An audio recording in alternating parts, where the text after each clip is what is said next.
Russia appears to be schooling Washington's top Arab ally by urging it to back diplomacy, even as Iran accuses the U.S. of violating the ceasefire in Hormuz.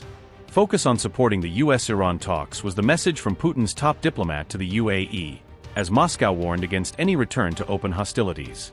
Russia is again wading in for ally Iran after renewed criticism of U.S. strategy from figures around Mojtaba Khamenei, reinforcing Moscow's role as one of Tehran's key diplomatic backers. Russian Foreign Minister Sergey Lavrov held a telephone conversation with his UAE counterpart on May 8 amid concerns over renewed instability in the region. During the call, Lavrov told the UAE that efforts should focus on supporting the ongoing U.S.-Iran talks, according to the Russian Foreign Ministry. The prospects for stabilization must not be jeopardized by a resumption of hostilities, Lavrov said, underscoring Moscow's push to prevent a fresh regional escalation. Russian Foreign Ministry statement said, and I quote, "The discussion focused on the situation around the Strait of Hormuz, including deliberations on this issue at the UN. The Russian side emphasized the need to concentrate on supporting the ongoing negotiation efforts between Iran and the U.S. Moscow reaffirmed its position that the prospects for stabilization must not be jeopardized by a resumption of hostilities which would cause civilian casualties and damage civilian infrastructure both in Iran and in neighboring Arab countries. The foreign ministers agreed to remain in contact and work towards aligning the approaches of all parties involved in the search for a long-term, sustainable settlement." Abdullah bin Zayed Al Nahyan congratulated Sergey Lavrov on the upcoming Victory Day. The ministers shared the view that it is necessary to strengthen the multilateral system established on the basis of the UN Charter following World War II. They also exchanged views on certain aspects of bilateral relations, including the schedule of upcoming contacts. Unquote.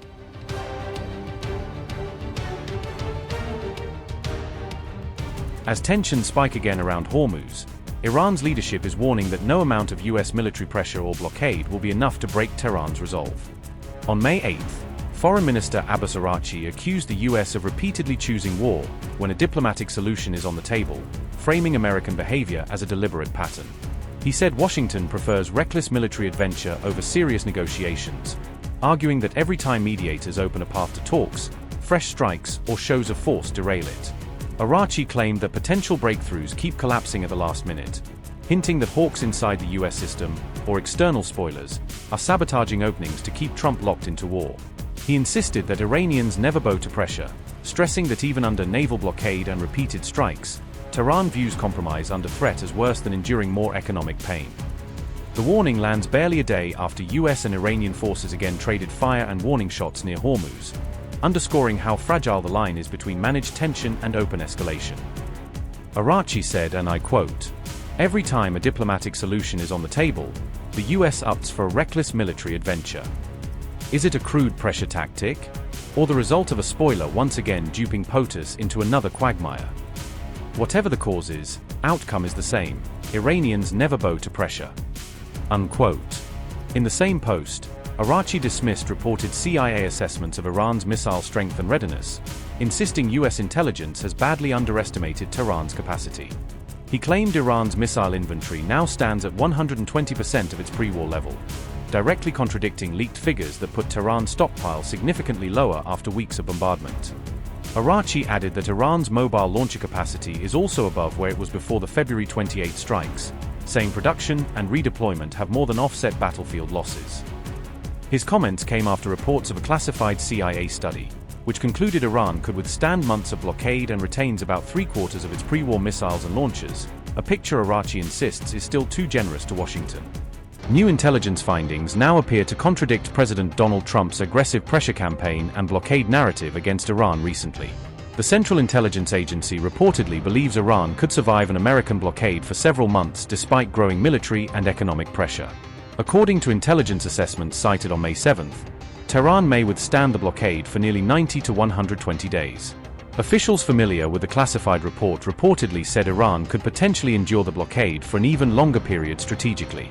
The CIA also concluded that Iran still retains major missile and drone capabilities despite continued attacks from the United States and Israel. The assessment found Tehran could avoid immediate economic collapse by relying on crude stockpiles and alternative smuggling routes effectively. These findings sharply contrast with Trump's repeated claims that the blockade is already inflicting severe damage on Iran's struggling economy. Trump had announced a U.S. naval blockade targeting Iranian ports across the Strait of Hormuz region on April 12. On May 7, American and Iranian forces directly exchanged fire for the first time since the April ceasefire agreement. The United States launched what it called self-defense strikes on Iran as explosions rocked Qeshm Island, Sirik, and Bandar Abbas. Reports claim American forces also targeted an Iranian oil tanker and another Iranian vessel near the strategic Gulf waters. In retaliation, Iran launched attacks targeting American destroyers stationed inside the highly sensitive Strait of Hormuz region. Donald Trump accused Iran of behaving irrationally after military tensions and attacks intensified sharply overnight across the Gulf.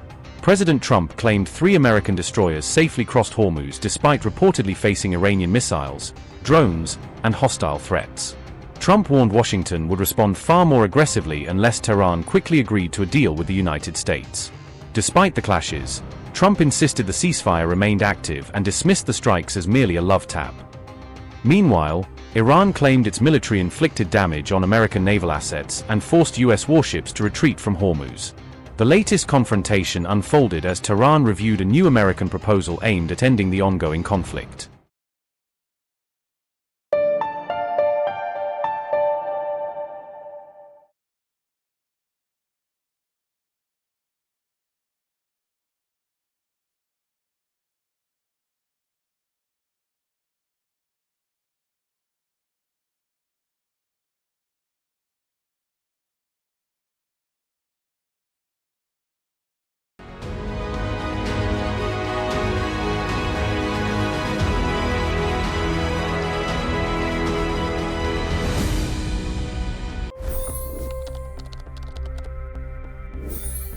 $25 crore गरीब गरीबी को परास्त करके बाहर निकले।